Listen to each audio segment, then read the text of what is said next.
കഴിഞ്ഞ മാസം 1-ാം തീയതി നിങ്ങൾ ഓർക്കുന്നുണ്ടോ? നമ്മുടെ ചാനലിലൂടെ 2 വ്യക്തികളെ സെലക്ട് ചെയ്ത് നമ്മൾ അവർക്ക് ഗിഫ്റ്റ് കൊടുത്തിട്ടുണ്ടായിരുന്നു. അന്ന് ഞാൻ നിങ്ങൾക്കൊരു വാക്ക് തന്നിട്ടുണ്ടായിരുന്നു. ഇനി ഇവിടെ നിന്ന് അങ്ങോട്ട് എല്ലാ മാസവും 1-ാം തീയതി നമ്മൾ ഇതുപോലെ ഗിഫ്റ്റ് കൊടുക്കുന്നതായിരിക്കും 2 ചാനലിൽ നിന്നും ഓരോ വ്യക്തികളെ സെലക്ട് ചെയ്തിട്ടാണ്.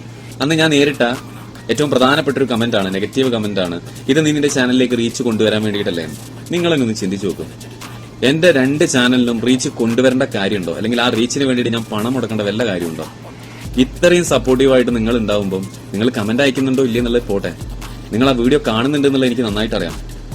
അങ്ങനെ ഒരു ചാനലിലേക്ക് ഞാൻ പണം മുടക്കി റീച്ച് കൊണ്ടുവരേണ്ട വല്ല കാര്യമുണ്ടോ? കുറച്ച് വെറൈറ്റി ആയിട്ട് ചിന്തിക്കുന്നു മറ്റു വ്ളോഗേഴ്സിൽ നിന്ന്, അത്രേ ഉള്ളൂ.